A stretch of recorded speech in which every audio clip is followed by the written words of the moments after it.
Hello everyone. Good morning, good evening, good afternoon, wherever you are joining us from in the world. We are so grateful and honored that you are here today to join us for our Let's Learn .NET Data event. And I am so excited to be here. I already see a bunch of people on the call. I am joined here with some amazing experts. And today we're going to talk about data, but more specifically, Entity Framework or EF Core. And I'm going to bring on some few excellent folks here. My name is Jamie Singleton. I am a program manager on the .NET community team. I will be your host for today, but let's bring on the real experts here. At first, I'm joined with my good friend and coworker, Jeremy. Jeremy, yep. Hey, there we go. Hello, howdy, and good vibes here from the Pacific Northwest. Excited to be here and share a little bit about .NET Data and especially Entity Framework or EF Core, right? Let's just call it EF for now to make it easy. But yeah, EF Core. Great. Great. Well, as Jeremy said, we have a lot to cover on data and EF Core. So what is Entity Framework, Jeremy? Like, what is EF? What does it stand for? What does it mean? Why is it important? And why should I use it? Can you give me a little brief? Sure. In 2 words, entity and framework. No, just kidding. But entity framework is named that because it's really a way of mapping your entities or your classes in .NET into your database. It's a framework for doing that. Let's talk a little bit. I'm moving over prerequisites, learning objectives, and agenda because I want to talk about this right here. So Entity Framework Core is our latest version. It's 6.0. And at the end of the day, it's what we call a data access API. So what does that mean? When you're writing .NET applications, you have to work with data. And there are a variety of ways to work with data. The goal behind the Entity Framework project is to make it as easy and natural as possible. And so when you see the word object mapper, what that really means is we take your objects that you deal with in C#. So anyone who develops with .NET knows that you work with classes and interfaces, etc. So we take those units of programs that you're used to working with, and we help translate them to the database.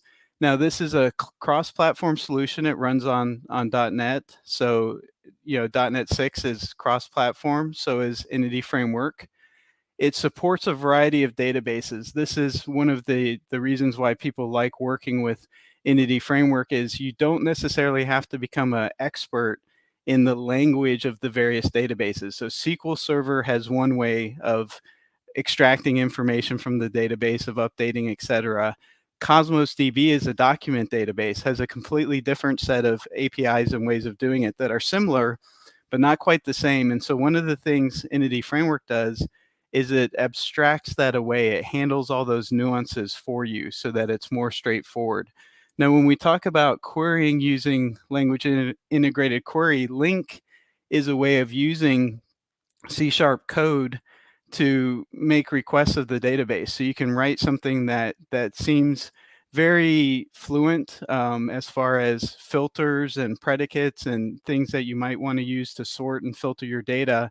And it allows you to do it in a strongly typed way. So in other words, there's no magic strings. I'm not assembling a SQL statement. I can use that link and it gets translated.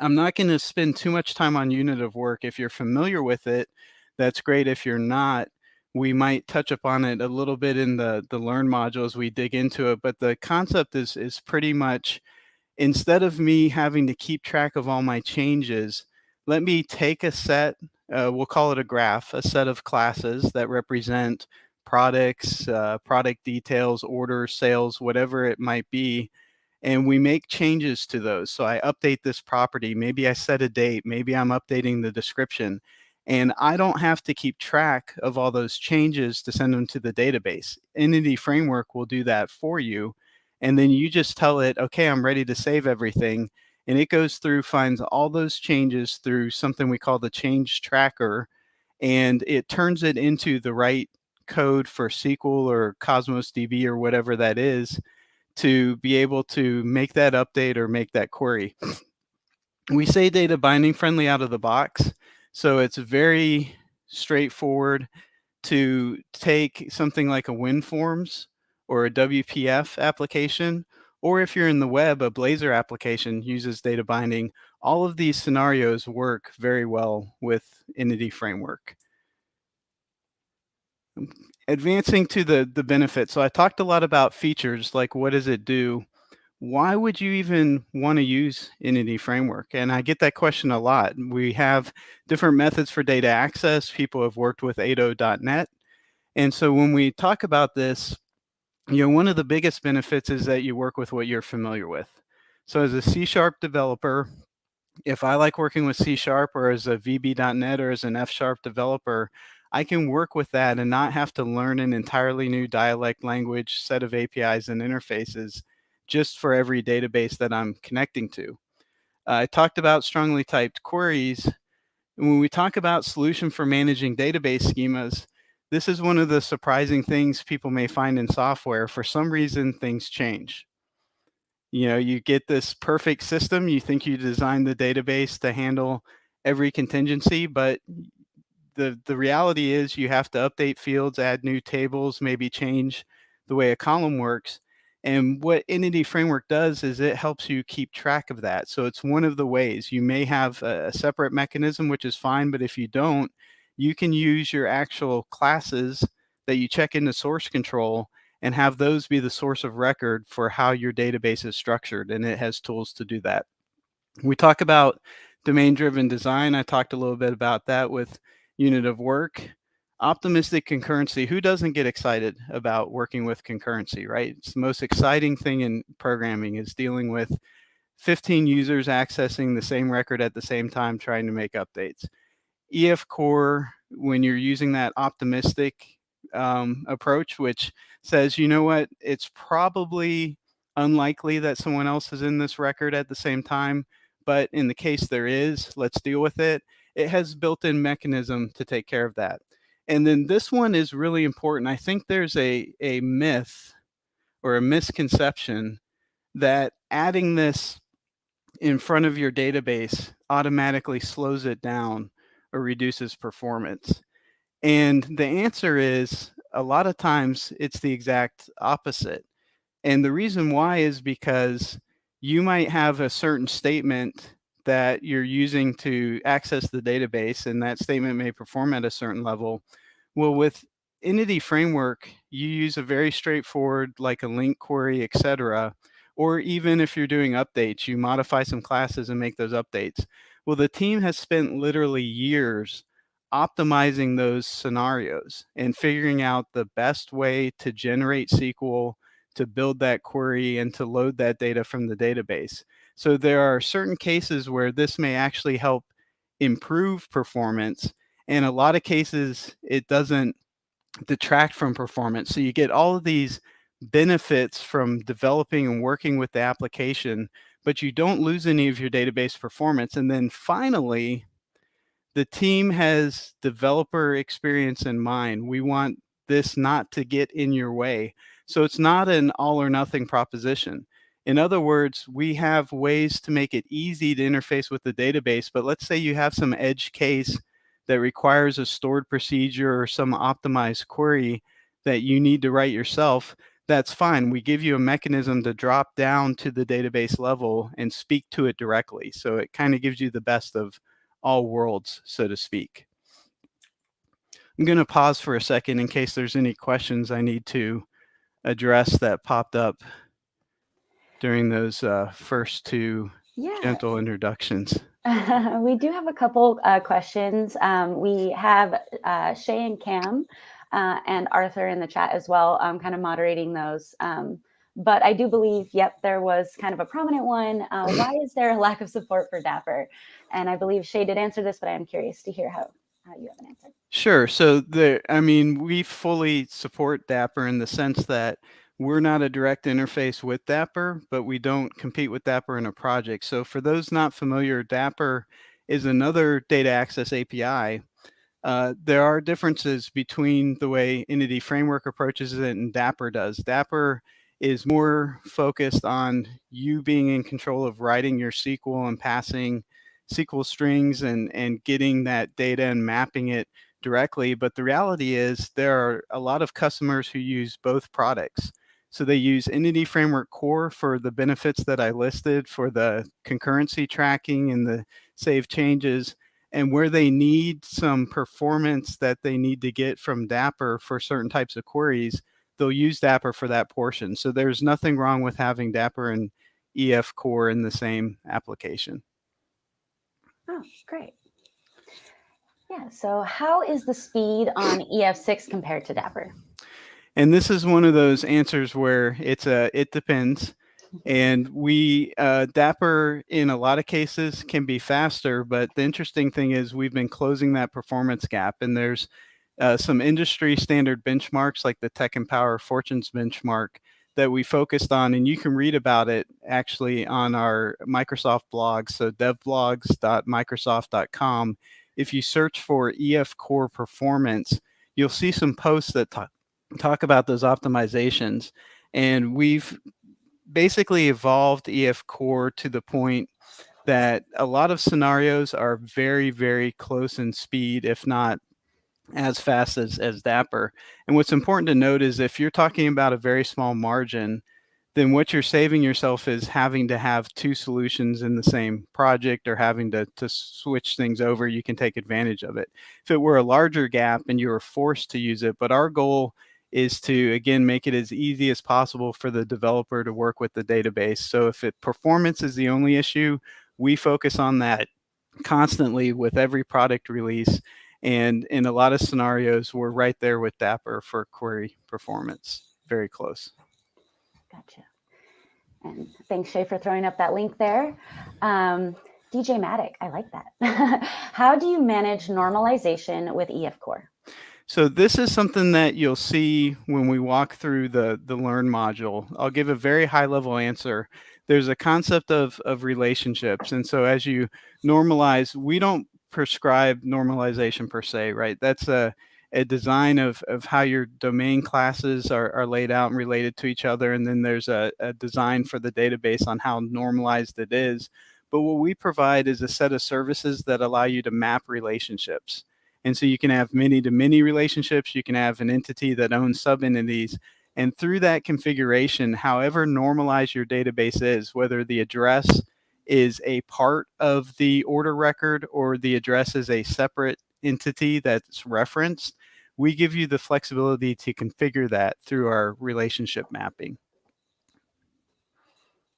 Excellent. Thank you for that detailed explanation. You're welcome. I think that's all the top questions we have for now, so feel free to keep going if you like. Okay, I just wanted to cover some key documents that I tried to make as easy as possible with short links. The official documentation is right here. You dive straight into aka.ms/efdocs, and that'll take you to all of our documentation across versions. Cam Soper, who is going to be on the call in a little bit, was kind enough to record this beginner video series. We had one that was out there, but it's been refreshed to the latest version. And this is a great, great series for those getting started, whether you're a beginner to .NET in general or a beginner to EF Core and you want to learn about Entity Framework, this is the module for you. This Learn EF Core module is the one we'll be going through today. So you can take a look at that and sort of anticipate what you're going to be seeing soon if you want to explore that. And obviously, if you want to work through it on your own afterwards or even keep pace with the presentation today. And then this one is very important to me. So our team is really focused on doing things in the open and with the developer community. And everything we do project-wise is hosted on GitHub. Even when we get internal issues surface that people find something they want to change or a feature request or a defect, we put that into our issues on our GitHub repo and make it very public so other people can see it and vote on it and see those changes. We accept community contributions, but this community stand-up is something we do every other week, and it's our way of really connecting with you, the community, and doing a few things. We bring on people who are in the data space, and it's not always focused on Entity Framework. We have other data topics like as simple as how to deal with date and time structures, for example. And these are hosted every other week and they're live just like this event is. So if you have questions and you want to either give us feedback or ask questions, we answer those live. We record all of those. We have a playlist. This link will take you to all of the previous episodes. And what I would encourage you to do is check those out, because there's a lot of information. There's a lot of features that if you're a visual learner and reading the documentation isn't enough, you might find an episode that covers what you're looking for and gives you exactly what you need. The other thing is, if there's a topic that we can help with and cover that's in the .NET data space, we want to hear from you, and we will give you instructions to come in and provide those recommendations and feedback so that we can schedule that show and make that happen.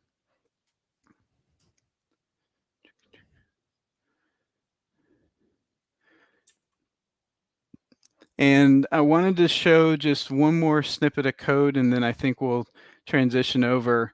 So this is, don't get too caught up in the syntax and what this looks like, because we're going to be covering this in the Learn module. But this is pure C# code. And what I'm doing is I have a class instance that I'm setting to null. I'm creating something called a DB context, which is our data access API. And then I'm using link to filter a set of contacts. And I think this is pretty readable. You can see we've got a city filter. We're ordering by state. We're skipping over the first 20, taking the next 20. So we might be paging, for example.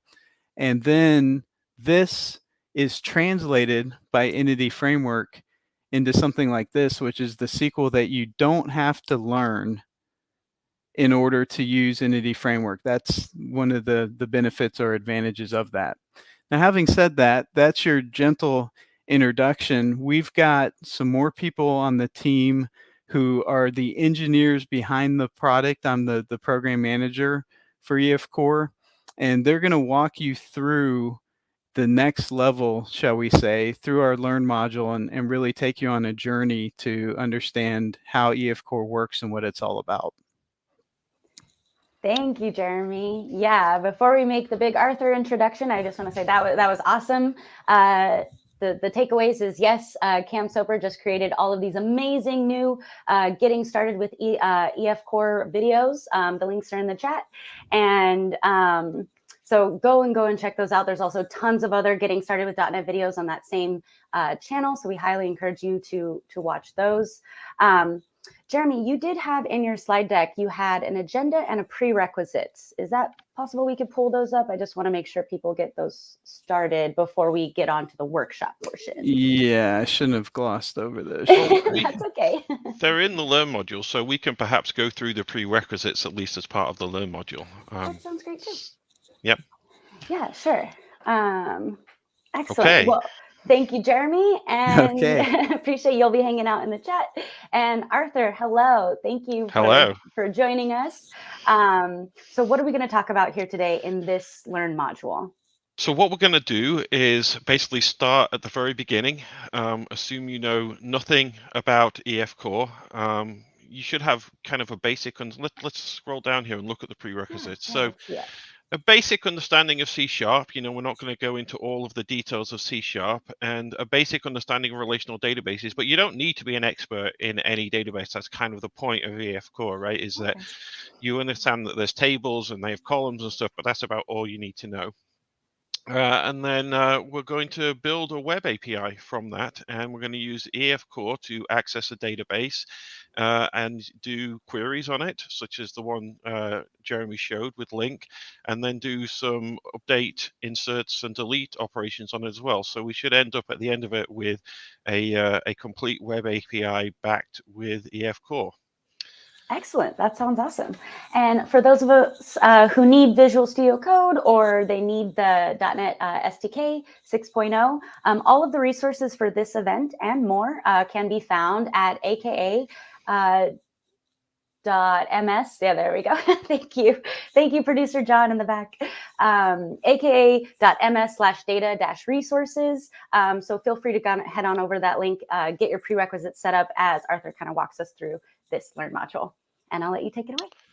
Right. Yeah. So I don't usually use VS Code, so this is a bit of a learning for me as well. So if I'm a bit clumsy in it, then forgive me. And if you see me doing stuff and you say you can do that better, then put it in the comments because we can all learn from that.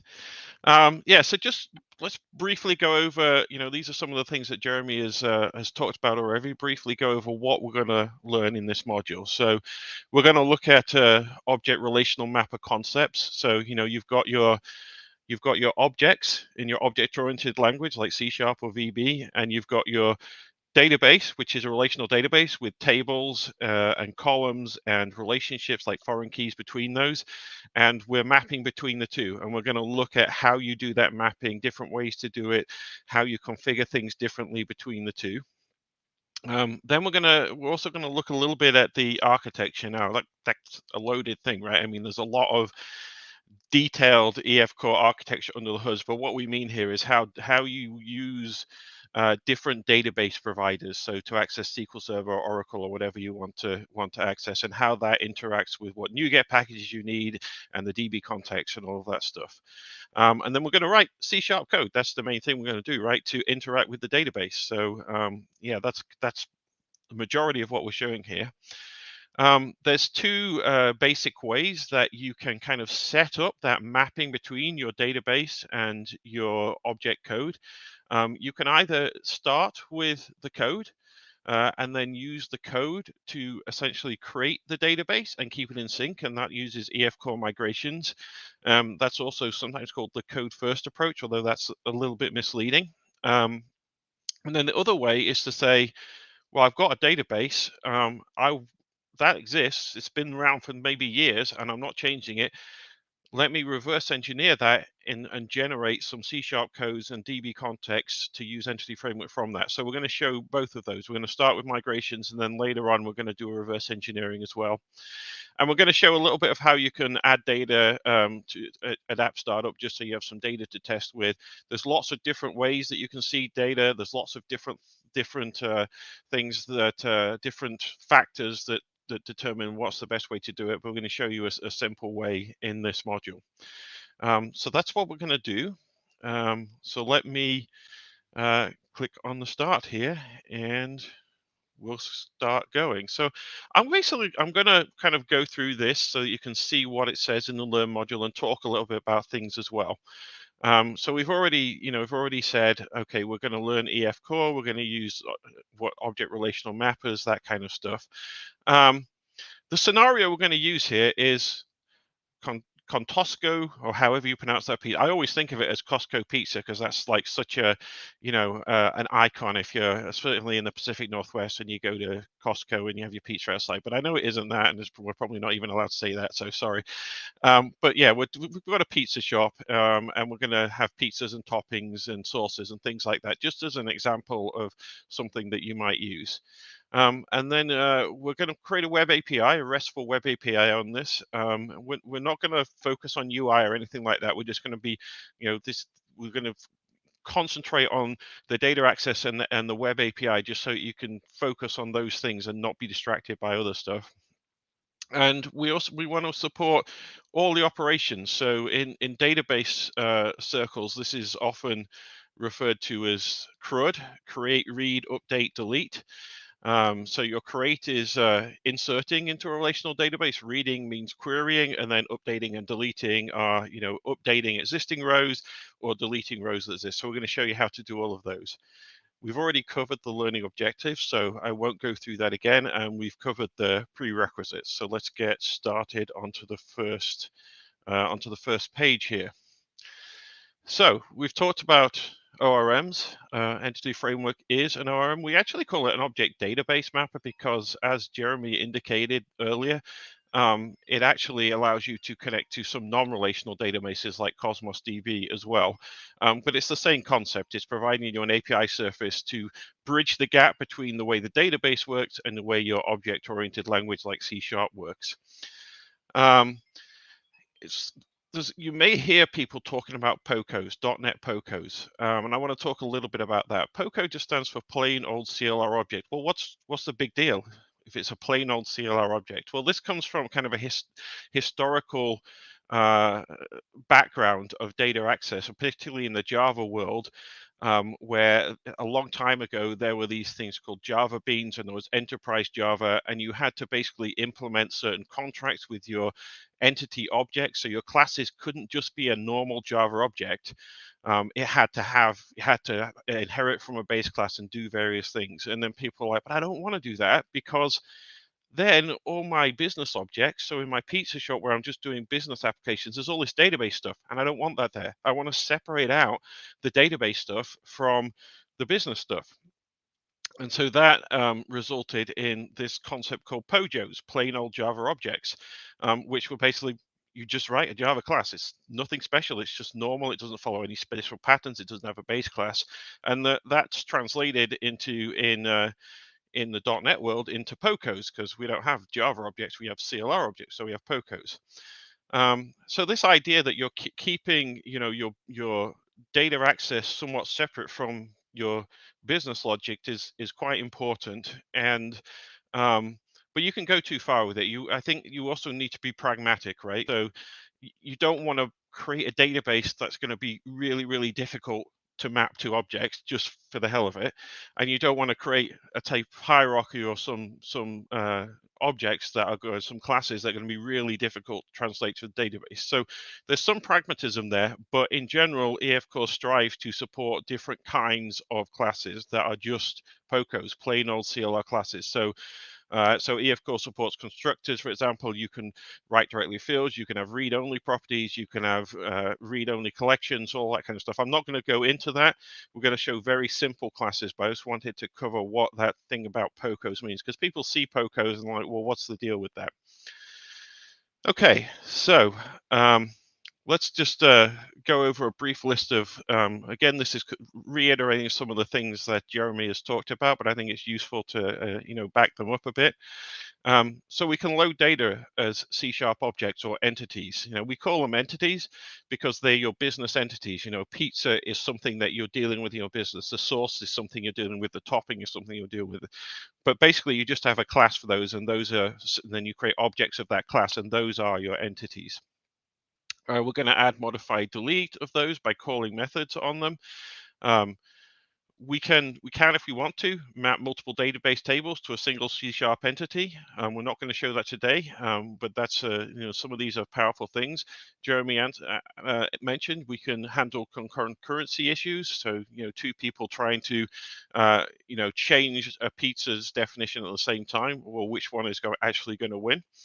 Then we're definitely going to show some language integrated query LINQ. This is what Jeremy showed in the intro, where you write C# code that defines what the query is, and EF Core translates that and runs it as SQL code on the database. So that's really important, that translation bit, because you don't want to be having something where you pull your entire database back into memory and do filters or whatever there. You want to actually be able to filter on the database because it's good at that, and it returns back only the data that you need. And so that's really why LINQ is so powerful, because it does that.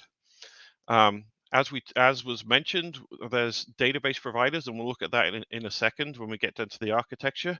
So I'll come back to that. And then we can manage your domain model. So I talked about before, you have the migrations to go from code to a database, and you have the reverse engineering or scaffolding to go from a database to code. And then we'll also look at this a little bit, but there's tracking of object graphs. So you can make changes to multiple entities. EF will detect, okay, I've changed this source and this topping, but I haven't changed anything else. So all I need to do is update those two things in the database. So that's quite a powerful thing that you can use it for. And in fact, that's one of the things, like if you talk to the creators of Dapper, they will say, well, we actually use Dapper for our queries, but if we're going to do updates, we use EF because we want to do this change tracking allows us to create updates to the database that get the ordering correct, the dependencies correct, and it's much simpler than trying to figure that all out yourself. Okay, so let's have a brief look at the EF Core architecture. And this is obviously very, very high level overview. So at the bottom end, you have a database. Now that might be SQL Server, SQLite, It might be Postgres, it might be MySQL, it might be Oracle, it might be Firebird, it might be IBM DB2. Basically, there's a lot of different databases that could be, and that's where this database provider comes in, because there's a different database provider written for each of those different database systems. And that the database provider basically, it translates from EF Core to the type of SQL or the type of commands or the things that that database specifically understands. So again, that might be Cosmos DB. Sorry, that's the EF Core provider. The database provider is the driver level underneath the EF Core provider. The data. So in a relational database, that's your ADO.NET provider. So SQL Client or MPG SQL for Postgres, Microsoft Data SQLite for SQLite. And then the EF Core provider sits on top of that and does the translation from EF Core to that database provider that talks directly to the database. If it's a non-relational database like Cosmos, then this is the Cosmos SDK. The database provider's Cosmos SDK, and the EF Core provider knows how to generate commands that can be understood by the Cosmos SDK. And then the thing that you interact with as an application developer is a DB context, which, as Jeremy mentioned, represents a session with your database. It also represents a unit of work. And the DB context exposes these things called DB sets. And typically, you're going to have one DB set per table, although that's a very general rule of thumb. And so basically, you've got a DB context, it exposes DB sets. So we'll see in a minute how you can use that then to add or query or do whatever you want with your tables. This text down here is basically just saying what I just said. We'll talk a little bit about the database provider. So if you want to go review this in the Learn module, this has some good information there. And then also, like I talked about, there's managing the database schemas. So migrations, where the model in your code is a sort of truth, and you generate database updates from that. Or you have the reverse engineering, where the database is a source of truth, and you reverse engineer into your model, into your code from that. And you can do one or the other. So you can say, okay, you can do one or the other, or you can kind of do a hybrid approach where you might add a column to the database and then manually go add it to the mapping rather than doing reverse engineering. And that can be a very powerful way of doing it, but that's kind of a bit more advanced than just saying I'm going to go with either all migrations or I'm going to go with all reverse engineering. Okay, so we're at the check your knowledge. Jamie, do you want to see if I've explained this right and you can answer the question here? Yeah, I do. That'd be great. Everyone following along, this is also your chance to check your knowledge. So see if you can beat me in the chat. But let's get started. Okay, so which class provides a base set of operations to configure and interact with your database? And the options here are SQL connection, DB context, or concurrent dictionary. Ooh, okay. So which class provides a basis set operation to configure and interact? Oh, okay. To interact with your database, that is the DB context. Okay, I think you're right, but we'll check the button. I'm in I private, was so I paying don't. attention, so I hope it's Yes. right. Oh, Yes. yay. We're not going to sign in, so I'm going to continue without saving process. Yes, DB context is your main point of contact. Do we want to answer a few questions, or should I get going into the code and then we'll do some questions later? We actually do have quite a few questions. Okay. So let me just ask just a quick couple, and then we'll keep moving. Okay. So David Lidd asks, in the modern .NET concept, should I give up the task parallel library concepts? So no, you don't need to give up on it, but that's a very good question in relation to entity framework and parallelization of queries. So EF Core supports async queries, which means that when it's interacting with the database, it's not going to take up a thread and block a thread in your thread pool. In the same way that you have async requests in ASP.NET Core, where it's not blocking that thread. However, that doesn't actually mean that EF Core itself is thread safe or can do multiple things in parallel. It's just a matter of the async is for not blocking the data, not blocking all your threads in your application when it's accessing the database, not for using a single context to access, to do multiple queries in parallel. So using the task parallel library with EF Core is not necessarily the best idea. However, the task parallel library has its own value when you're doing stuff with in-memory data, or you have appropriately separated things that are thread safe, and so it's still very much useful for those things. I see. So don't give up on it. David has a second question. Is the EF Core still a good choice? Oh, yes, we have Shay brought on to answer questions. You've been answering questions in the chat, but we are happy to have you live. Is the EF Core still a good choice if the data has 1 million rows in the MS SQL table? Well, I'm going to defer to Shai for this because he's our perf expert, so I always defer to Shai on perf things. You're muted, Shai. Of course I'm muted, of course. So that's a very good question. The thing to realize is that EF Core, at the end of the day, when we're using a database like SQL Server, it generates SQL for you, and then that SQL gets sent to the database, just like as if you had sent that SQL yourself and written yourself, right? So when we ask whether EF Core is a good choice or not, of course, there's always the possibility that EF Core will generate SQL that is less good than what you would generate, and this is why we always recommend people look at their SQL, at the SQL that EF Core generates when they're in a performance critical situation.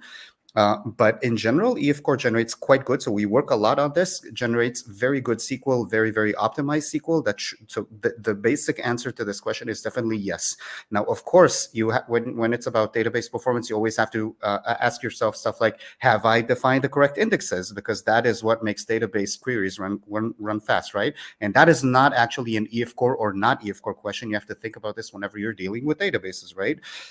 All I will say is we have a very extensive performance section in our docs, which I link to at some point here. I highly recommend people go look at it. It gives a lot of tips, and it also demonstrates, it should give you a little bit of confidence that we're constantly thinking about this and making EF Core suitable for these kinds of high-perf scenarios. So this is very close to our heart and my heart very personally as well. Thank you. We'll pull that doc link in just a minute. Zach asks, is there any benefits to using LINQ with EF rather than stored procs, or are they much of a muchness? Well, I would say there's a lot of benefit in using LINQ. And that's because you can express your queries in a language which, in C# using constructs that you're very familiar with. And generally speaking, EF Core tries to and often does do a very good job of creating optimal SQL that executes fast for that. You can use store procs, but then you've got to go and manage and edit your store procs, and you've got to, you've got to maintain those there, and you've got to keep those updated and in sync with what your business logic is doing. And if you want to do that, you can, and you can query, you can execute stored procs from EF and have it bring back the results and everything. But I wouldn't do that, because I think it's much more productive for most people and much more usable to use LINQ to write queries. I will say though that it is actually possible to have a combination of kind of raw SQL and writing LINQ in EF Core. This is something that the old entity framework couldn't do, but there are cases where you can write some raw SQL because you want a certain base query that you want it that way, and then EF is actually able to compose on top of that, so you can then put a where clause, for example, on top of that, and it will integrate into that SQL with the where clause. So it's not even an either or anymore in terms of raw SQL and whether you use LINQ, but either are fine. I just think generally LINQ is a lot easier to manage and understand and deal with. Shai, did you have anything to add on to that? No, I don't think so. I think Arthur covered that really well. Great. Next question. Andrew asks, are there any real limitations to Entity Framework for production web apps? I think there's limitations to everything with everything if you go to the most general. I mean, you could certainly say, well, what are the limitations of Dapper or ADO.NET? And there's always some things in some scenarios.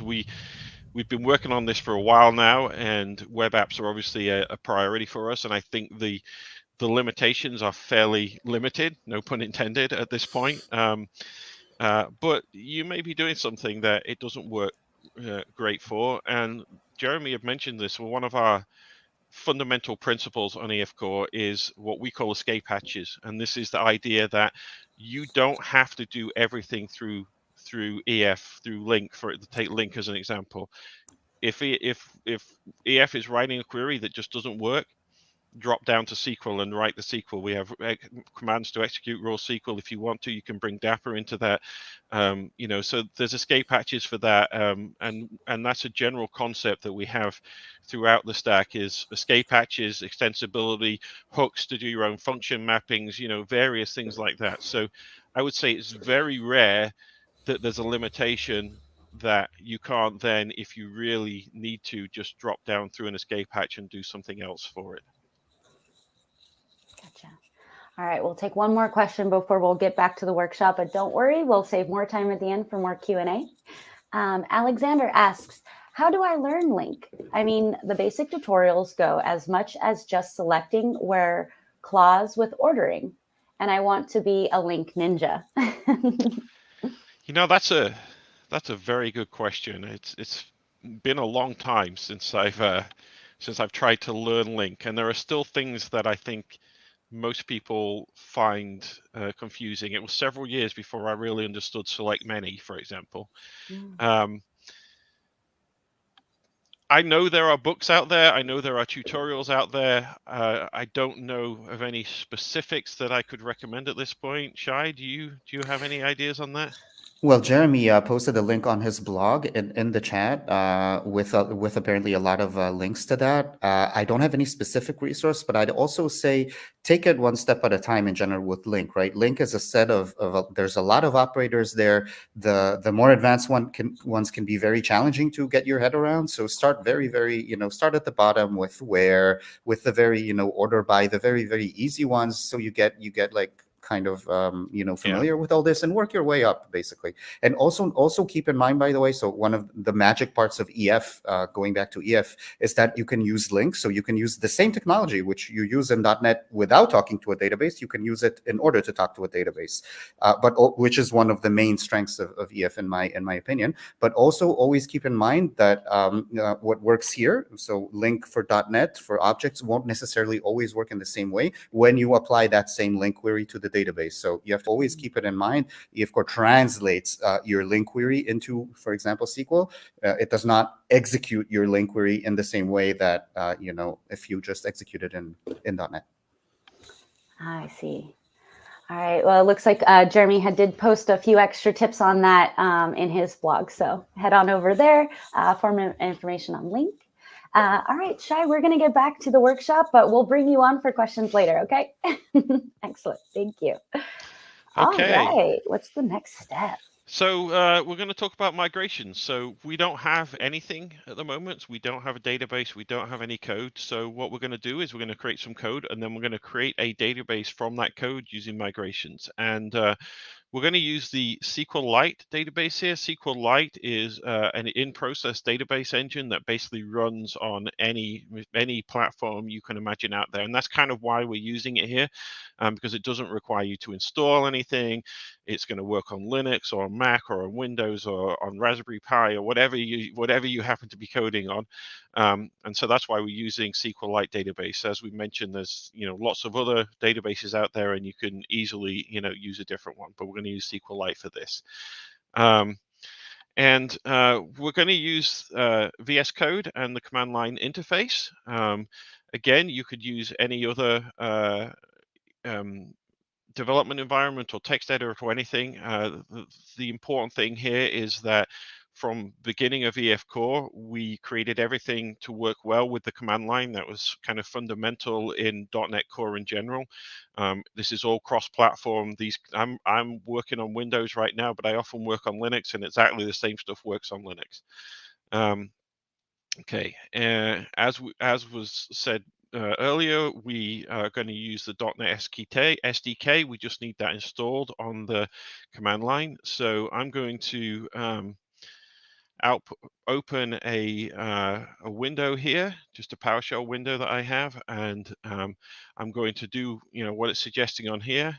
I'm going to copy this and say, okay, let's list the SDKs just to make sure I have the right one installed. And you can see here that I have 60202, which I believe is the latest, so we're good to go on the .NET SDK. Yes, it's telling you here if you've got anything that starts with 60, you're good. Okay, so we're going to get the starter code, and rather than just copy and pasting or starting it all from scratch, it's actually up there on GitHub. So I've just got the regular Git command line installed. So I'm going to go back to my PowerShell, and I'm going to clone that into mslearn persist data EF core, and it's there. And if we look at that, we can see these are all the GitHub repos I normally use, and it's right there. So so now we have that. So we've created a local copy of the repo, and we're going to go into it and start VS Code with the code command. So let's hope this works. So I'm going to paste anyway. So go into the directory and code on the current directory, and it has indeed started over here. Okay, so we've got it running in VS Code. Okay, let's go back to the Learn module and see what it's telling us next.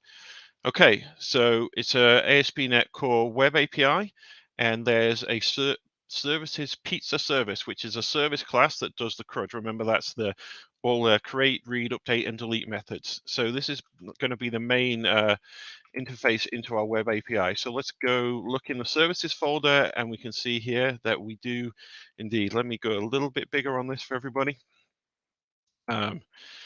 Yes, I want that. I want to restore things VS Code, just making sure it's got packages restored. We're going to add some more in a minute, so don't worry about that. Okay, so we've got a piece of service. We'll talk a little bit about DI in a minute, what that means. And we have various methods on the service that allow us to, for example, get all the pizzas, get a certain pizza, add a topping, various other things here. These are all not implemented at the moment, but we will implement these as part of the Learn module. We've also got a pizzas controller, which is an API controller. And this is basically the interface between our REST services, our web API, and our pizza service that's going to do the work for us. So let's go into controllers and have a quick look at that. You can see here it's an API controller. And it's doing, and we'll come back to this, but it's doing dependency injection of our pizza service. And then it's basically exposing these things, like get a pizza by its ID, create a new pizza, add a topping. And this is the glue code that goes between the web API and the pizza service. We're not going to dig into a lot of detail into the web API stuff at the moment. There are other Learn modules and a lot of resources out there that can help you learn web APIs. So the important thing here is that you've got things like HTTP put requests that are going to do things like add topping, and they're going to call our services to get a pizza and add a topping and such like. So we'll see some of that later, but we're going to mostly focus on the database side. Okay, so let's go back to the Learn module. Okay, the models folder. Okay, so that's where we actually have our entity types. So you can see in here we have 3 entity types. We have a pizza, and we have source, and we have topping. There's a little bit of a discrepancy between the terminology for model that Entity Framework uses and that Web API uses. And that's because of kind of the history of those two things. So Entity Framework kind of has a background of working with a thing called an entity data model, an EDM, where all of your entities form a model with entity types and relationships between them. So we call the whole thing a model in EF terminology. So when you look on dbcontext.model, it gives you all of the entity types. Web API tends to have a slightly different terminology where it's kind of from a MVC, a model view controller background, where each of your entity types, so pizza is a model, source is a model, topping is a model. It doesn't really make any difference, but it's just something I mentioned because it can be a little bit confusing when I talk about model. I'm usually referring to an EF model, and I'll say entity type. But often in a web API, like in the models folder, it's got a model, an entity type for each of the different entity types in our full EDM, entity data model. So hopefully that made some sense. there's relationships between them as well. Let's talk about this in relation to POCOs. Sorry, I've clicked on the wrong thing there, getting confused. Okay, so remember how we said this is just a plain CLR object, plain old CLR object, a POCO. The idea here is there's no base class. It's not an entity object or anything like that. It's just got simple properties, IDs, name. It's got an ID, which is going to be the primary key. It's the Pete's Pizza has a name. Is it your Hawaiian or your American Hot, as they have over here in the UK? And then it has relationships. So each pizza has a source and a collection of toppings. So these are what we call navigation properties in the EF world, or just navigations. And we call them that because when you have a pizza and you want to navigate to the source that pizza has, then you use the source navigation property to get to that. Likewise, if you've got a pizza and you want to get to all the toppings, then you use the toppings, and this is actually a collection because there's more than one topping on each pizza. Well, there can be no toppings or many toppings or one topping. So in this case, this would be called a collection navigation property or a collection navigation. And so that you can see here that this is actually, specifying that the navigations that you use here lets us know whether this should be a one-to-many or a many-to-many or a one-to-many, those kinds of different relationships, but just based on what the actual, in the real world, in your business model, what the relationships are between these entity types. We're using simple properties, auto properties with get and setters here. Just keep everything simple. You could make these read-only properties. You could make them. You could have constructors here that take the required things. You could hide the ID property entirely, not expose it in your model. EF Core supports all that stuff. We did a community stand-up recently where I showed how to completely hide ID properties. It was the one on templates, because I wrote templates that could actually reverse engineer to this hidden. So we can certainly. There's certainly a lot you can do here, but for the sake of just keeping this simple, we're just going to have simple properties with getters and setters and a simple iCollection for toppings. Okay, back to the Learn module, because we haven't actually created the database yet. Okay, so we're going to open a terminal in VS Code. So what did it say was the command to do that? Control and backtick. So hopefully this works. Indeed, we have a terminal. And then I'm just going to do a .NET build. So all I'm doing here is building on the command line. So this is, you don't need VS Code for this. This is just using the .NET command line, the SDK that I installed to build the project, and we have built it. So that's great. We don't actually have any EF code in here, right? We've got our entity types, and remember that they're POCOs. They don't actually have any direct connection to EF, so we don't need any entity framework, NuGet package, or references to do that. But in order to put the mappings in and create the database and run queries, we need to install NuGet packages. So that's what we do next in the Learn module. And lots of ways of adding NuGet packages depending on the IDE you're using and your preferences.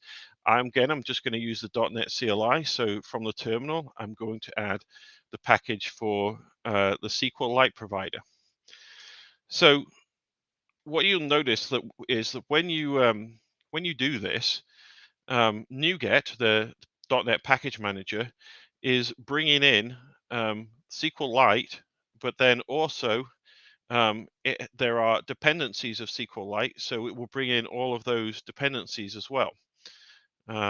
So let me see. Right. So,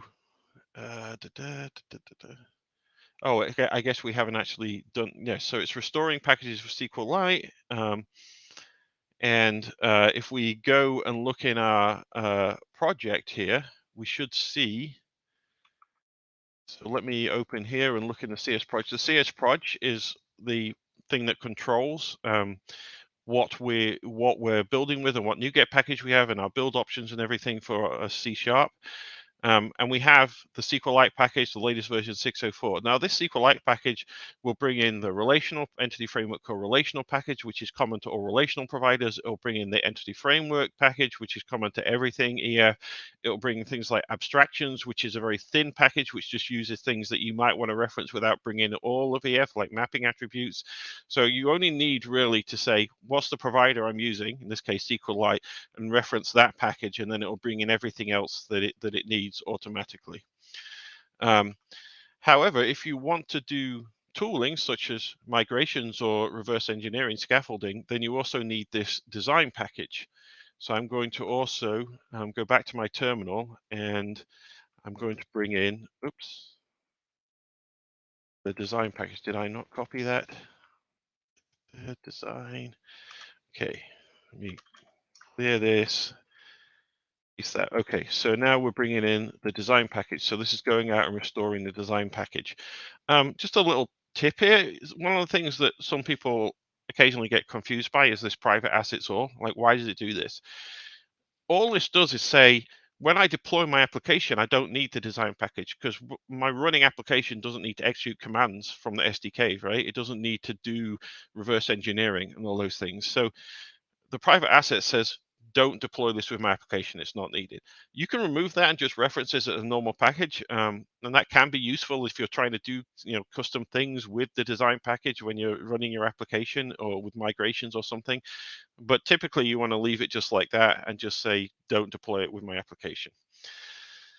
So I've got my packages installed, like it says. The other thing I need is a tool, so a .NET tool. So .NET has the ability to install tools either globally or locally. We're going to do a global one. And the tool for .NET for EF commands is called .NET-EF. So I'm going to go back to my console here. Whoops, I'm in the wrong window. Nope, CLS.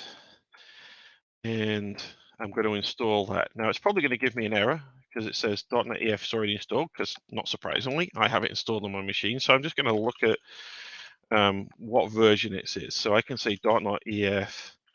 Notice even though the package is called .NET-EF, when you use a .NET tool, not just EF, but any .NET tool, once installed, you call it with .NET space EF because it's installed and you're just saying, okay, this is the package name, but now I've got it installed, I'm just calling .NET and execute that tool.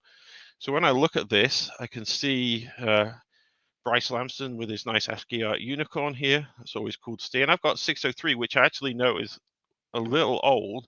So if you have it installed, go back to the thing. If it's already installed, you can update it. So we're going to do that. Instead of installing, we're just going to make sure it's updated to loaded version. Same command as before, but instead of install, I'm going to do update. Boom. And now it says it's updated 603 to 604. So we've got the right package installed. Okay, so we've got everything we need.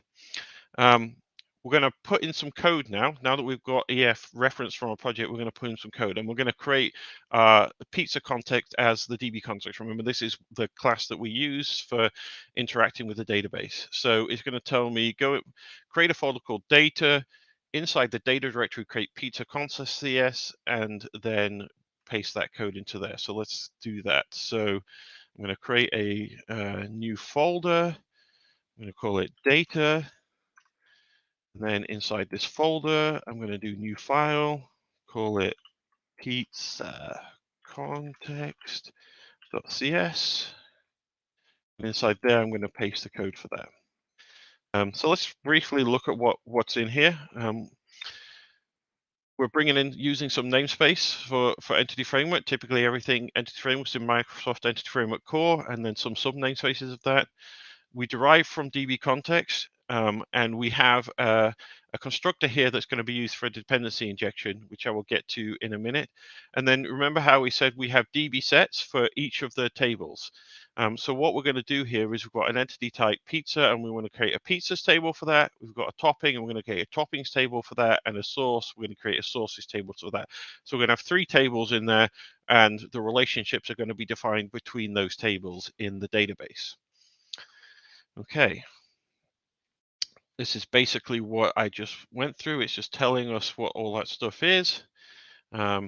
Notice how I kind of glossed over this, but these names that you called your DB set, the DB set properties on your those are actually used by migrations for the table name. So we don't actually do any pluralization. Old EF Core, old Entity Framework Stack did pluralization in this case, and it was a nightmare for various reasons I won't get into. But instead, if you have a DB set property, we use the name you use that, which is very often a pluralization of your entity type name. And so the effect actually looks like pluralization in many cases. But that's just a useful thing to know there. If you don't have a DB set for an entity type in your model, which is entirely possible and reasonable, then we're just going to use the type name for the table name. Okay, so now we're going to go to our program and we're going to do this thing, this magical thing with DI, where we're going to add the pizza context to our DI configuration. And I'm going to talk a little bit about that. Make sure I save that. And then let's go to our program. So this is the startup for the web API. And there's a little line here that says add pizza context. So what am I doing here? So and I think we need the namespace for it, which it says over here. Yes, in additional using declarations, we need that. It would be nice if VS Code just had an automatic way of doing that, but I haven't been able to find that many other IDs can do that automatically. Okay. So what's going on with this dependency injection or DI thing? Well, so it all looks magic, and to some degree it is magic, but it's not as magic as many people think.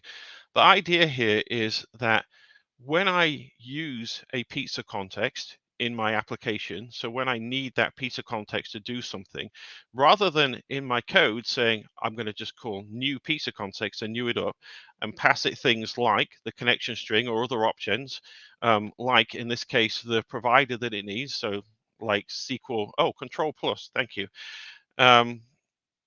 Control plus dot. Anyway, I'll try that next time. Or the provider it needs. So in this case, SQLite. Rather than hard coding that into the places where it's used, instead, this is all configured at the in the beginning of your program, or in some cases, it can be configured even outside your program. And so what this really does is decouple the places where you're using the piece of context from the specific configuration or even the specific type that is actually being used for that. And so if we go back and look at our pizza service here at the top of, we haven't done that yet, so that's a good thing to actually we'll come back to that, or maybe I'll just talk about it now. So what we're going to see when we're going to inject the DB context into here, so if I do pizza context here, okay, what that will say, so what is it, control plus dot. Yes, excellent, thank you. So when I'm doing, when I'm going to create a pizza service, I'm just saying, well, that depends on a pizza context. So this is why it's called constructor injection, because pizza service depends on a pizza context. So your DI.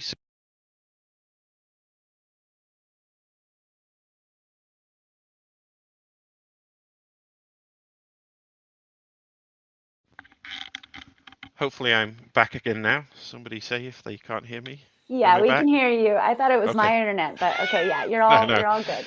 Right. Okay, so pizza service depends on a pizza context. And so the DI system is going to say, okay, how do I create that pizza context? So, I mean, we could do in here like new pizza context and then pass in things like the connection string or whatever, but then that couples it all directly. So instead, we're just letting the DI system decide how to create that and automatically inject it whenever we need a pizza service. And that's what this stuff, that's what program did. It said when somebody asks for a pizza context, this is what you need to do to create it. And then the beauty of DI is that it goes further. So if we go to our pizza controller, you can see pizza control here controller depends on pizza service.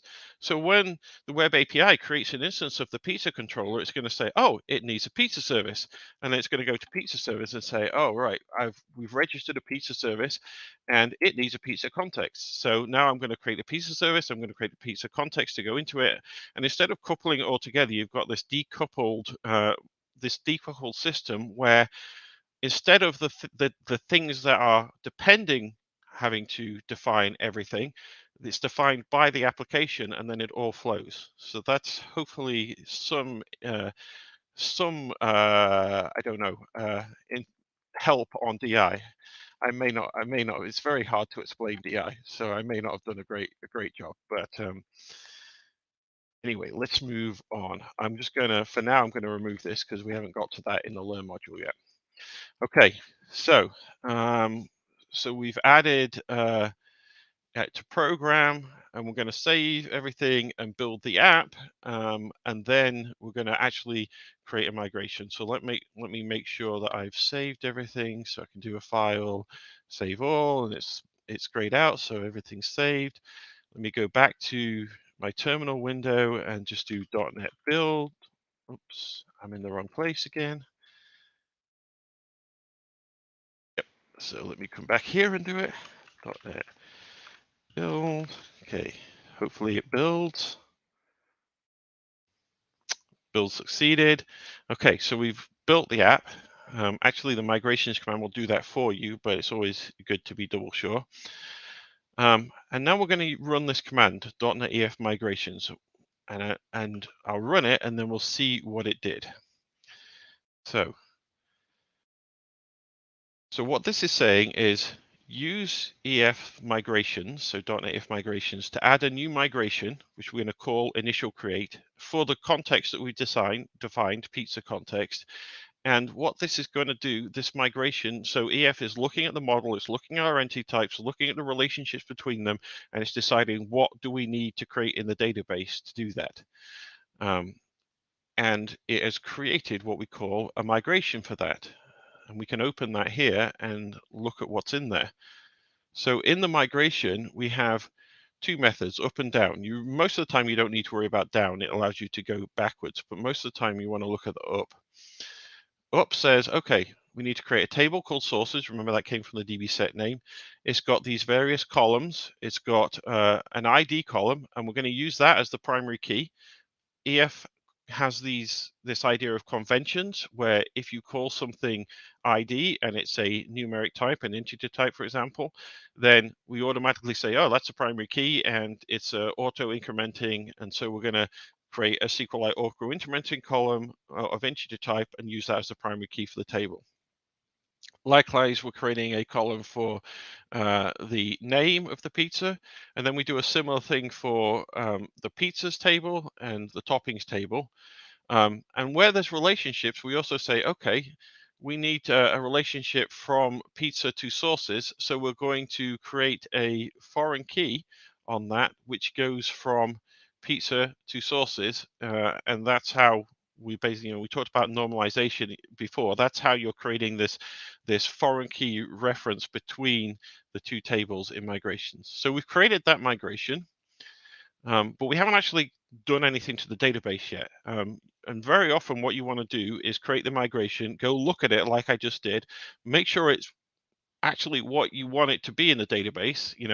You might not know much, so that's fine. But if you know this is supposed to be my primary key, check it is, and just make sure everything looks right. And then let's go back here. So like we said, it's created a new migrations directory, and we've got the pizza in there. And now we can actually say, now create the database or update the database. So update will either update the database with any migrations that haven't been applied, or in the case where the database doesn't exist yet, it will actually create it and apply any migration. So we have one migration and no database. So for the first time, we're going to just create it. Looking at time here, I may need to go faster. Okay, so going back to my console, we're creating the database. So you can see the logging, EF logging has spit out various things here saying, all right, I've created this EF migrations history table, which allows us to track what migrations have been applied to the database. And then I've created table for sources and for pizzas. I've created various FKs and stuff between that. Because that's a SQLite database, we can actually go and install this VS Code SQLite extension. So I'm going to go do that, and then we can look at the database in VS Code. So let me go back to here, look for, this is extensions here. Let me search for it. You can see I've actually got it installed already, so we're good there. If not, you would click install if needed. Then we can go back to the Explorer tab and we can actually open the Concosco Pizza database file that's been created. So let's go back to the Explorer tab. And under here, you can see we've created this DB file. This is the SQLite database. As I said earlier, SQLite just creates a file for your database. It's in process, super simple, so there's no setup needed. I think, see if I do right on here and say open database, we now get a SQLite Explorer tab down here, which lets us look at everything in the database. So you can see we've got a pizzas table, and it's got various columns in here, like we expected. We've got sources table, likewise, and we've got a topping table, and then you've got this EF migrations history table you don't need to worry about, but it basically tells the migration systems which migrations have been applied to this database, so it doesn't apply the same ones twice and various things like that. Okay, so that's our SQLite database. We've looked at that. We've talked about the table names being the DB sets. We've looked at we've seen that the ID properties were referred to be auto-incremented primary key. We've looked at we've got foreign key constraints and primary key constraints created automatically. We've talked about how EF has these conventions in the same way that MVC, has. And we've got an initial database. The beauty of migrations, though, is, as Jeremy said earlier, requirements change. You have to do new things. Your manager says, actually, I want this instead of that. So your database needs to evolve as you move forward with your development. And your code is evolving, so your model is evolving, and then your migrations allowed you to evolve the model and then automatically evolve the database. So what we're going to do here is we're going to make some changes to Pizza. So we're going to add a using directive, and then we're going to add some required attributes and max length attributes. So EF has two different ways of doing configuration of the mapping between your code and the database. You can either use the model builder, sometimes called the Fluent API, which you access through on model creating, and that gives you a Fluent API way of saying, okay, this for pizza, the name property should have a max length of 100 and it's required, i.e. non-nullable. Or you can use mapping attributes, which are sometimes called data annotations, although they're not technically all data annotations, where instead of that, you put required and max length onto your pizza class. And this comes down to the thing where I was talking about being pragmatic about coupling your database and your domain code. The model builder allows you to be completely separate. Like there's nothing in the pizza class that is to do with the database. On the other hand, mapping attributes may actually be there only for the database. So for example, if we had a different name for our primary key here, we could put a key attribute on it, which would be used only for the database, but would tell the database this is the primary key. And technically that then has a bit of coupling between the two things.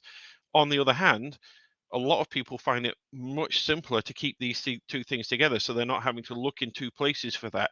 So it's really a matter of being pragmatic about not restricting what you can do in your application by having too much database concepts there, but also not making things too difficult by being really rigid about keeping the two things completely separate. And in this case, we're going to go with that kind of pragmatic approach and use the mapping attributes. So let me copy that and go into Pizza and paste that code to do the updates here. So I'm just going to replace everything in there. And you see we've got required and max length. And then I'm not gonna go through all of these in detail, but we're gonna do some other attributes on here. We're also gonna add a new property saying is vegan, so that we can say, okay, this pizza is suitable for vegan, which is obviously something that's very important to have, but may have not been in the first version of the application. Okay, so we've done that. And then likewise, in topping, we're going to do a few changes here, and then I'm going to talk a little bit about this JSON ignore, which this big box is about. So in topping, we have some attributes again, and then we also have this collection of pizzas. You'll notice, if you remember, that if we go to pizzas, I think F12 does that, pizzas has a collection of toppings, and now we've said toppings has a collection of pizzas. That makes it a many-to-many. There's a collection navigation property on both sides of the relationship. So that means that pizzas can have many toppings and toppings can have many pizzas. It has this JSON ignore because if you're serializing this into a JSON graph, it can result in a cycle where as you serialize the pizza, it serializes the toppings, and then as it sees the toppings, it serializes the pizza, and so on, and then Stack Overflow and everything blows up.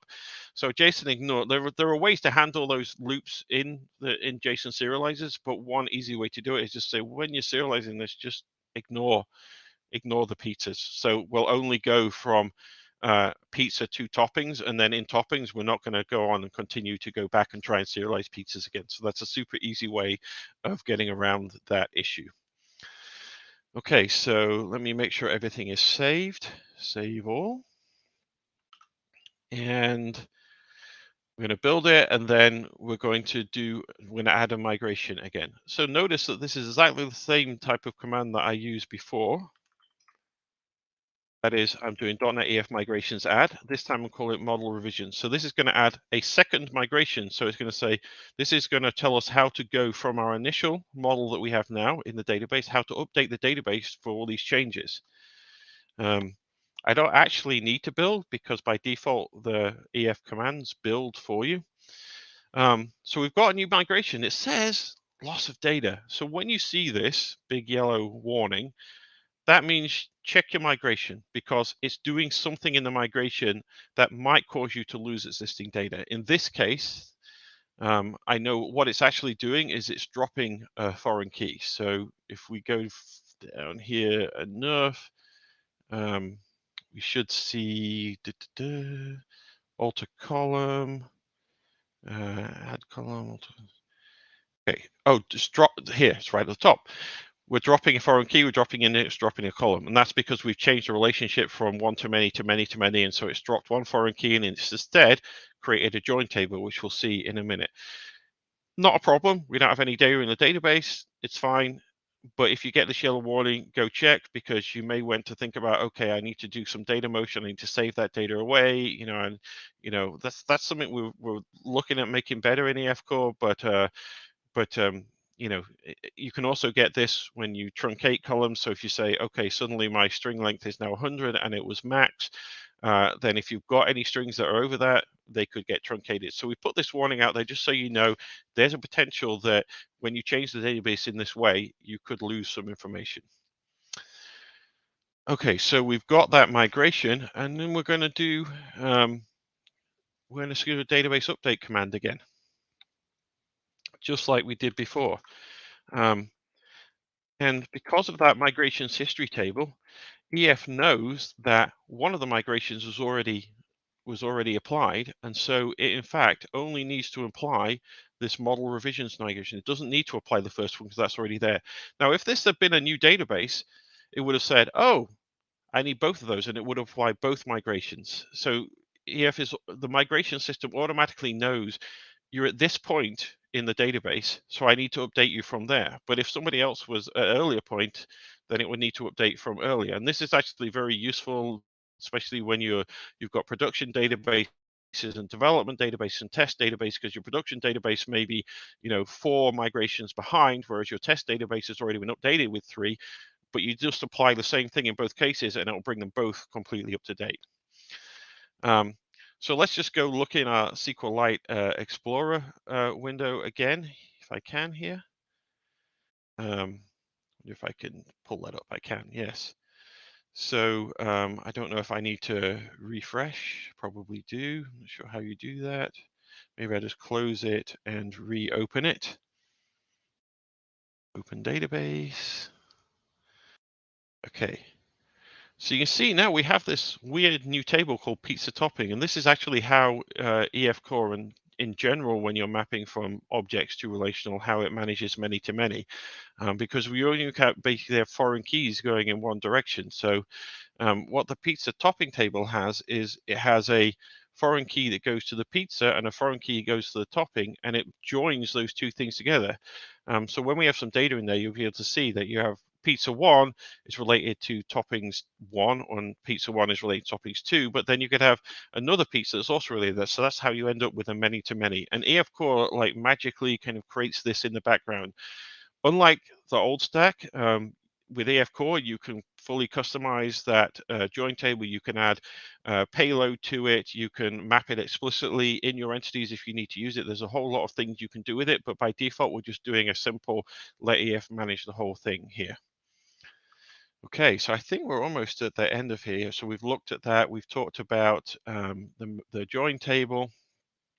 Yeah, SQLite doesn't actually have a max length, so it doesn't, having a max length doesn't do anything SQLite. If you were doing this in SQL Server, you'd go from an nvarchar max to an nvarchar 100 or something like that. Yeah, so we've done them. We've done migrations. That's basically migrations. Should we do the question again? Yeah. Let's quickly check our quick knowledge here. That was a lot, but that was amazing. I actually really appreciated your DI explanation. You're right, it's not an easy one, but I think that was one of the best I've heard. So thank you for that. So yes, everyone following along in the Learn module, there's your chance to check your knowledge. I'm going to check mine really quick. And but I do recall that Arthur spoke to this specifically. So in an entity class, what is the property naming convention for a primary key? And you spoke to this specifically, so I do know that it's B ID or entity ID. That is correct. Yes, it is. We'll check your answers, but I know it's right. Yay! Do we have any questions, or do we, I know we're so we're about 35 minutes till the end of the session as a whole. We do have tons of questions in the chat. So perhaps we could maybe pull a couple of those questions, and then if we have some time, we'll jump back into the Learn module. Otherwise, it could be homework for you all to take home. Yes. Hey, why? Yeah, go ahead. No, well, why use an iCollection instead of an iList? Totally up to you. Both work fine. The only thing that you have to have something. Actually, you only have to have something that implements that is an IEnumerable. Under the hoods, we need to add to it, so it could be exposed as an IEnumerable and actually be an iList or a hash set or anything like that. But it's really just depends what you want.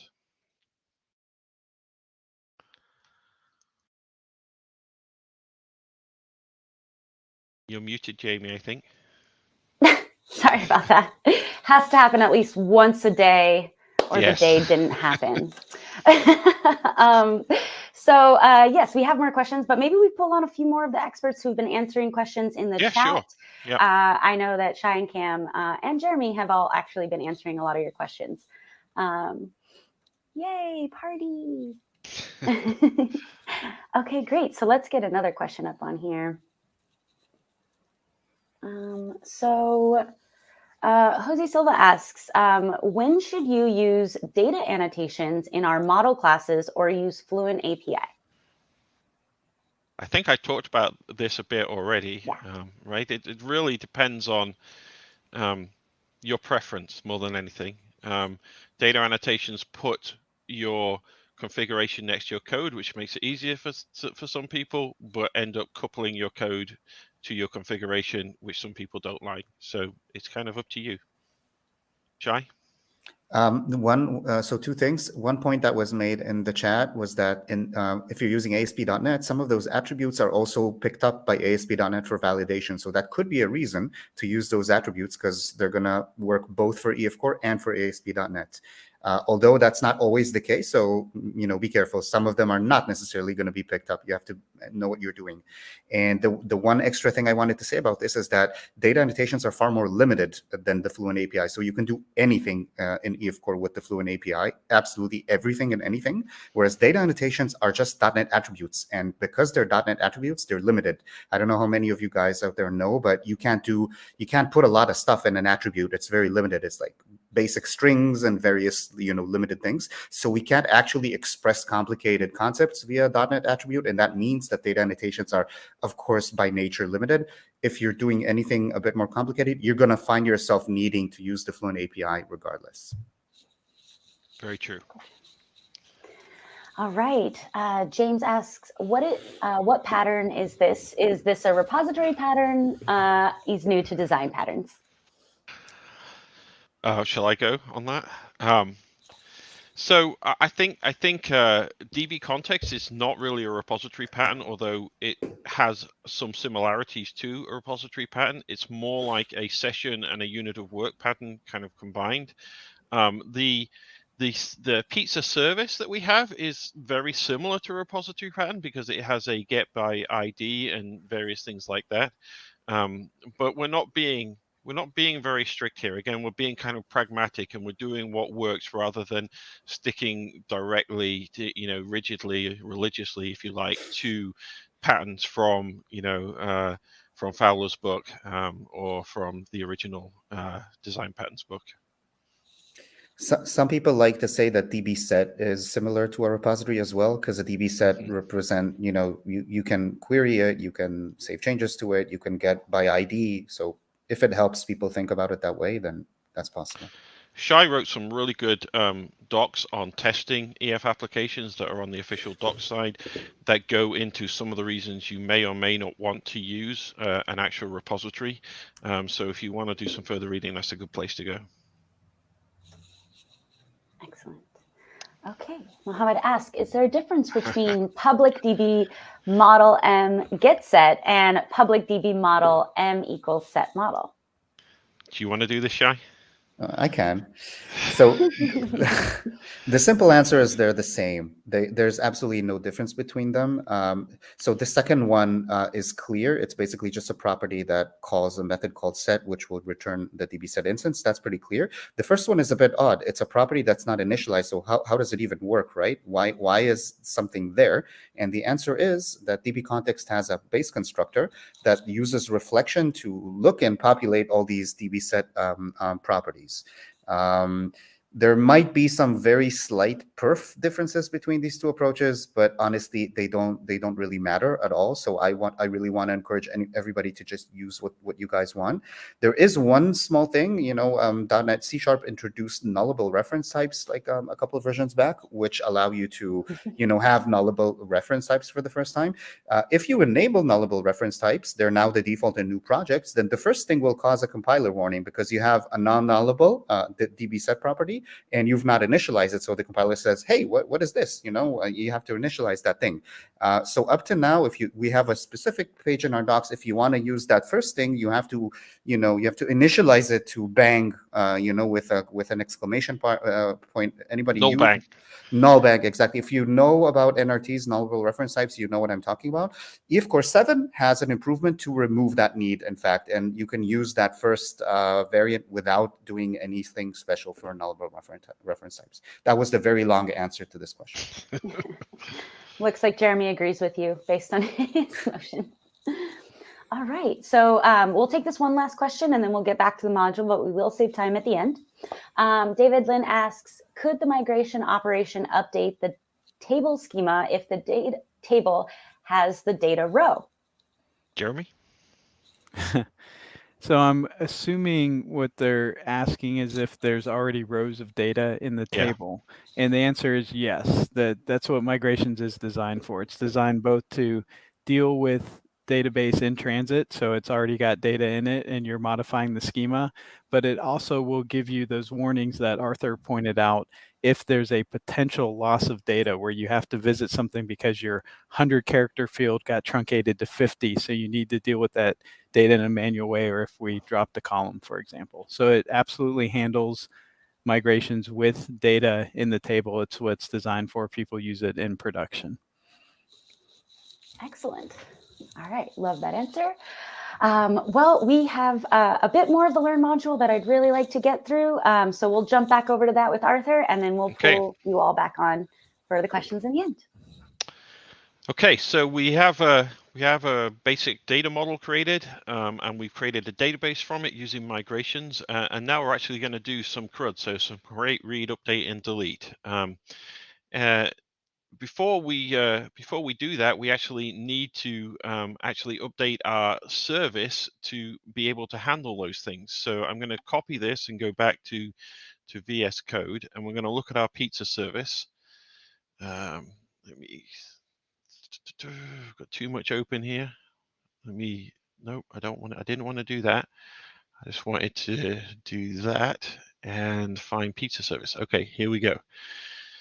So I'm just going to replace the whole thing right now. Remember we talked about injecting the pizza context? So we have that here, and we're setting the DB context as a read-only property or read-only field in there so we can use it for all of our operations. And then we're going to do various things here. So we're going to do a get all, and this means just give me all the pizzas that are in there. I'm going to have to fix the spacing, the formatting later. But so this is a very simple link query. So it's saying this is my pizzas DB set. Remember, so we go back. This is our pizzas DB. This is the route for querying the pizzas table, and we want all the pizzas, so we're going to do a to list. So we're going to say, go execute a query, and it's a database, bring back all the pizzas and return them from this API as a list.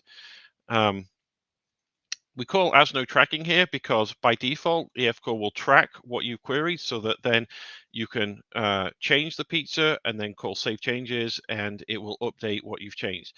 If you're not going to do that, which we're not in this case, you can do as no tracking, and that just says don't bother tracking, which won't make really any difference here, but it can have a small perf increase to do as no tracking in these cases. Okay, so that's get all. We have a get by ID, which is similar to get all, except we're getting only the pizza. So we pass in the primary key of the pizza that we want, and then we again go to context pizzas. Again, we're going to do as no tracking. In this case, rather than returning well, we're going to call this link operator singular default, which says if there's one, bring it back. And in this case, if there's one specifically that matches this predicate, so if its ID, its primary key, is equal to the primary key value we passed in, return that. If there isn't any, return null. So if there isn't a piece with that ID, return null. If there's more than one, which can never really happen here because we've got a primary key constraint, but if something went wrong and there was more than one, this would throw. You could do a first or default, which would just return the first and would basically be the same here. But single or default is kind of this additional check that you might want to. It makes it a bit slower, but sometimes it's better to be a bit slower and be sure of things.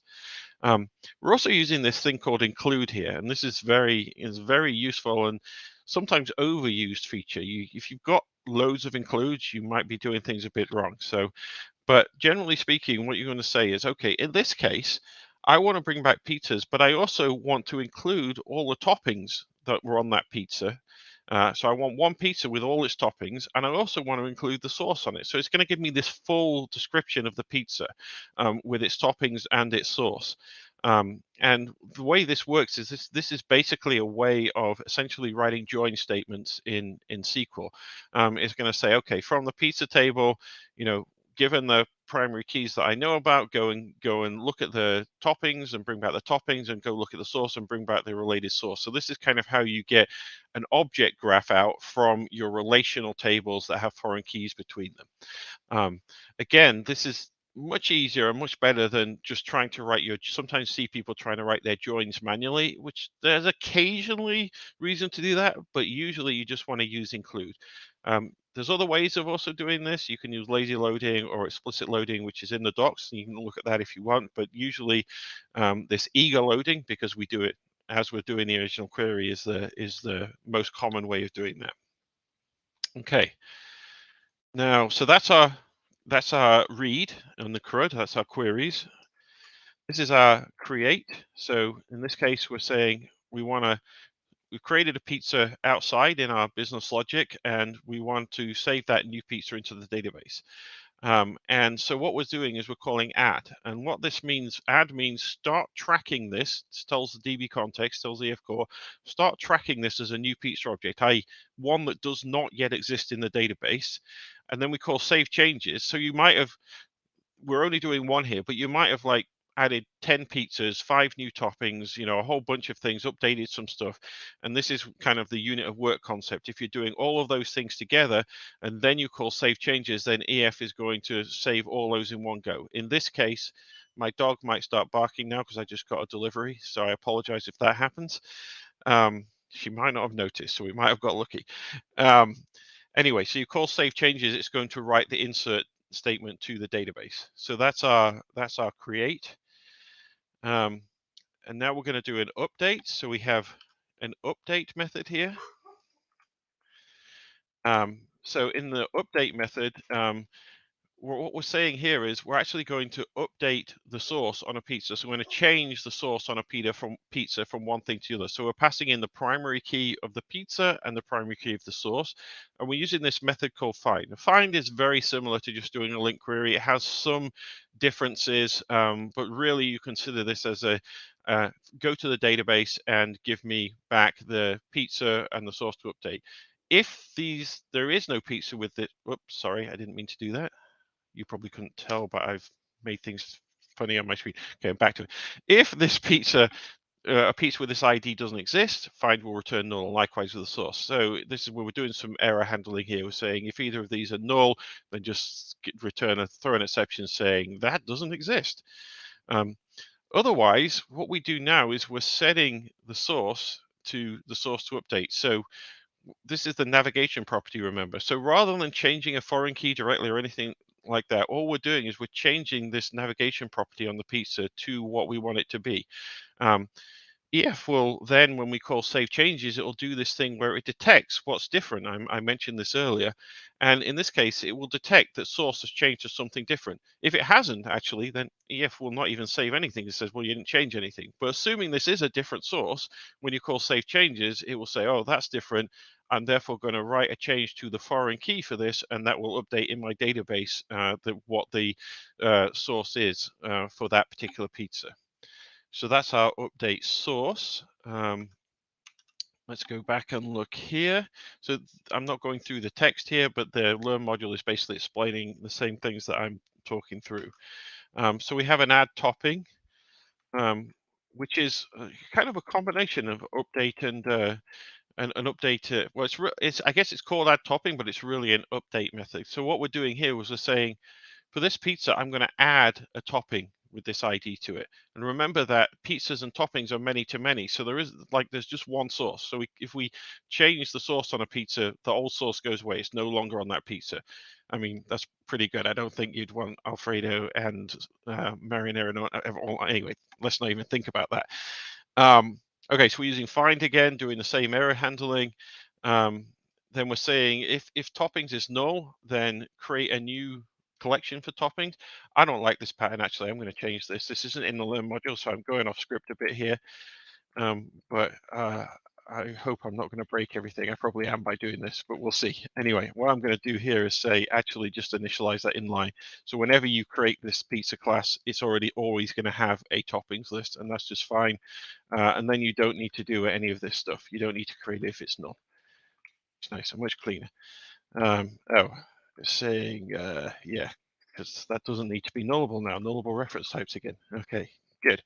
So basically we're saying, all right, add this topping to the toppings list. Again, EF Core is going to detect that that's happened when you call save changes, and it's going to add an entry, in fact, to that join table to say, now this topping is associated with this pizza, so add an entry to the join table for that.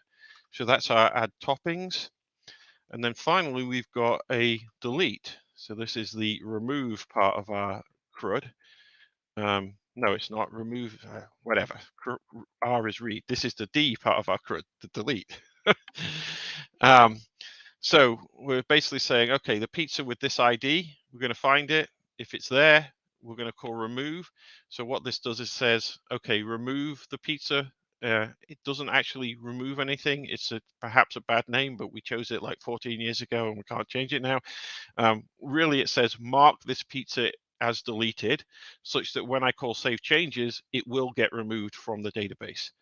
I want to point out here that you can do these on DB sets. That was what you had to do in old EF. In EF Core, you can call these things directly on the context, and as long as we know the type of this thing, we know what it is you're removing. So you don't. That's actually also true for when we do create here. Create, we don't need to actually do it on the DB set, but sometimes it's clearer to do it on the DB set. So there's absolutely no difference between those two things. Okay, so that's all of our methods in our service. Let me see if I can tidy that up a little bit by putting tabs in there. There's probably a .NET format that would do that for me, but I'm not very familiar with VS Code. So, okay, so we've done that, and now we're actually going to, put some data in the database so we can actually use these and do something with it. So that's always useful. There's lots of ways of doing that. In this case, we're going to use a very simple method. So I'm going to create a file called db initializer in the data folder. So I go up here and find data, do new file, db initializer.cs, and I'm going to copy and paste this. And you see now it thinks that was wrong because I remember I changed that and said I don't like having to initialize the toppings, and so I've messed up that. But you can do this cool thing that's been in C# for ages, but I don't see used very often, which is you can say, okay, it's non-null, but I can still use this initializer syntax when I'm creating objects, which is pretty cool. I like that. Okay, so we do that. So, okay, so what does this do? So initialize, you give it a context, and it basically says if we haven't done anything yet, so, if it's not already been seeded, then create some new toppings, create some new sources, create some new pizza, and add these toppings and these sauces to the pizzas, add the whole lot to the context. Remember, we don't actually need the pizzas there. We just need add range. And EF is going to traverse this entire graph, because when you call add or add range or any of those things, it traverses the entire graph, and it's going to say, all right, all of this stuff is new. I'm going to insert all of that when you call save changes. So we have that there, and to make it work, we're going to create this extension method. So I'm going to create a data extensions class, new file, extensions.cs. So this is an extension method on iHost, which is what we have in our startup class, which was in our program.cs. So we'll see that in a minute. This is just a way of creating a DI scope, because by default, EF is registered as a scope service. So you want to request it from a scope. We say, give me a pizza context. That will pull in all the SQLite configuration from DI like we saw. And then I thought I changed this in the update yesterday, but apparently not. So we actually don't need ensure created, and we'll have to see about why that change didn't make it in. What we really want to do is just do db initializer initialize on the context, which will seed the data if it hasn't already been seeded. Ensure created is a way of kind of running the migrations pipeline just at runtime to create the database in whatever state it is. We've been using migrations, so we don't want to use that right now. We could have skipped the migrations and just got here and said ensure created, would have created the database for us. And that's really easy for prototyping and stuff. Doesn't allow you then to make changes like we did with migrations. So you often see an ensure deleted and ensure created together as a way of saying, right, just get rid of what was before, now create the database. That's really good for like testing bugs and stuff like that, just prototyping. But at the moment, in this case, we've been using migrations, so we don't need to do that. Okay, so we've got that extension method created. And then in program CS, we're going to go add the thing to actually make it run. I think there's a space for it down here. Okay, excellent. Okay, let me make sure I've saved everything.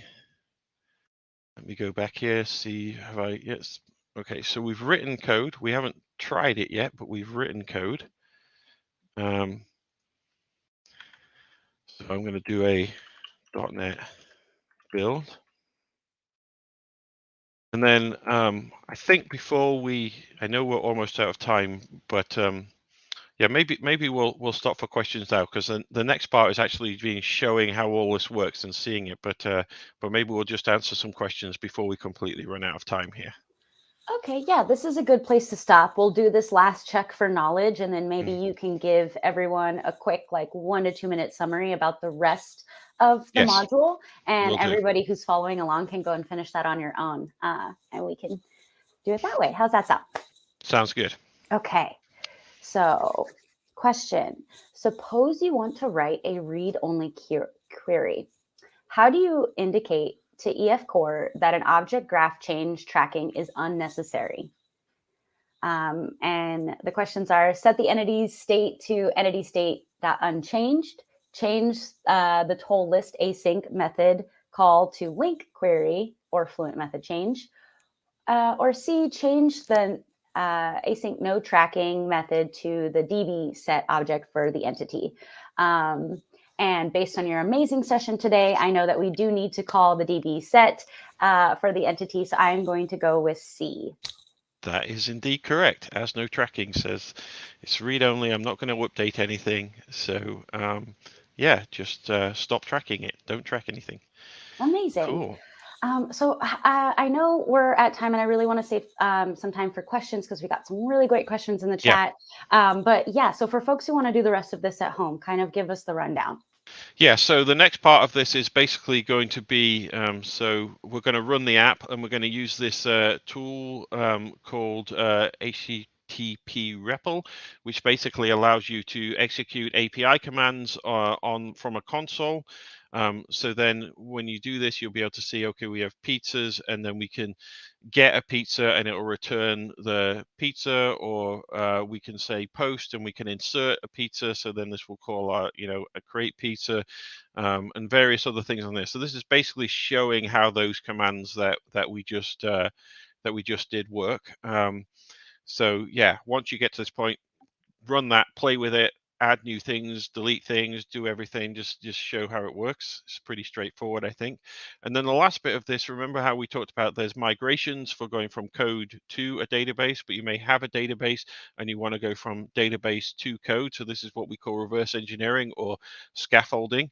And so there is actually a promotions DB that is already included in the sample. And we're going to execute, again, go to the terminal. We're going to execute this command, db context scaffold, give it a connection string to that database, tell it that it's SQLite, tell it where to put things, and then that's going to basically create a DB context and entity types for that database. And then the rest of this is basically just, so this is showing what it is, and the rest of this is just about using that, and you use that in the same way. So we have a get method, coupons, as no tracking to list.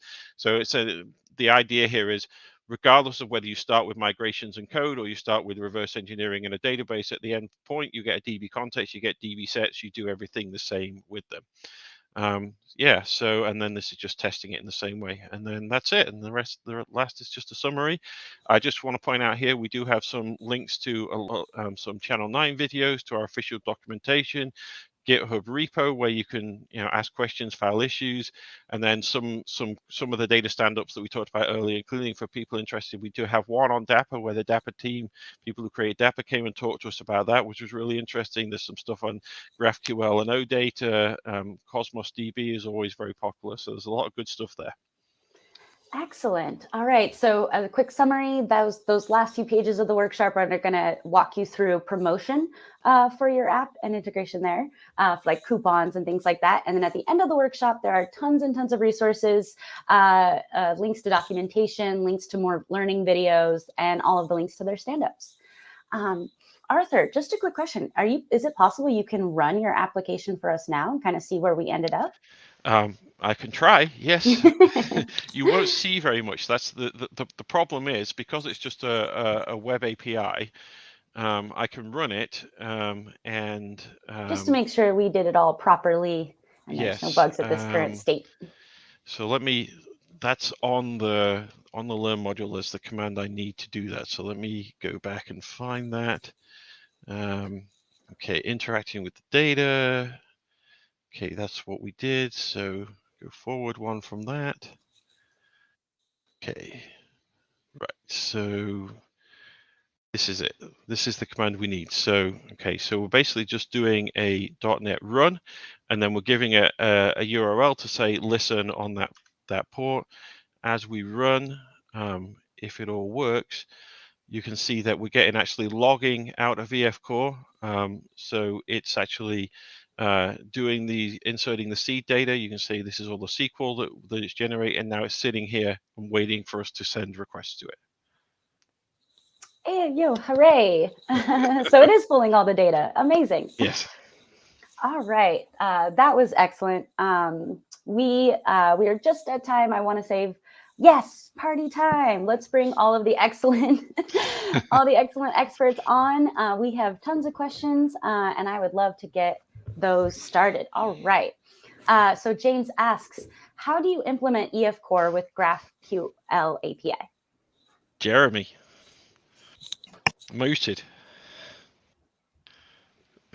Oh.